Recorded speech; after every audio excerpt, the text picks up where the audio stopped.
এবার Kolkata night Riders জয় ফিরে পেতেই পাল্টে গেল সমস্ত সমীকরণ। এবার সহজেই প্লে অফে উঠবে কলকাতা নাইট রাইডার্স। তবে শেষ ম্যাচে জয় অধরা ছিল কেকেআরের, তার মধ্যে দুটি হার, একটিতে ড্র। দেওয়ালে পিঠ ঠেকে গিয়েছিল ডিফেন্ডিং চ্যাম্পিয়নদের। দিল্লি সহ প্রতিযোগিতার বাকি সব ম্যাচগুলি এখন ডু আর ডাই নাইটদের সামনে। এমন অবস্থায় দিল্লির বিরুদ্ধে জয় অনেকটাই অক্সিজেন জোগালো নাইটদের। তবে দিল্লি ম্যাচের আগে আশঙ্কা ছিল কেকেআর কি আর প্লে অফে উঠতে পারবে।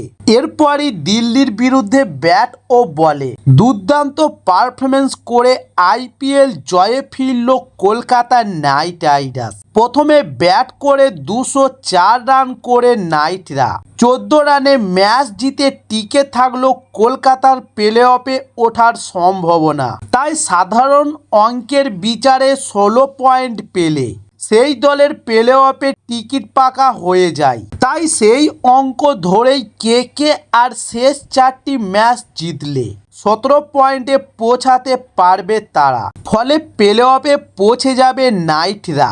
আর শেষ 4টি ম্যাচের মধ্যে একটি ম্যাচ হারলেও 3টি জিতলে কেকেআর পয়েন্ট টেবিলে পৌঁছাবে 16। সেক্ষেত্রে অন্য দলের ফলাফলের দিকে তাকিয়ে থাকতে হবে কলকাতাকে।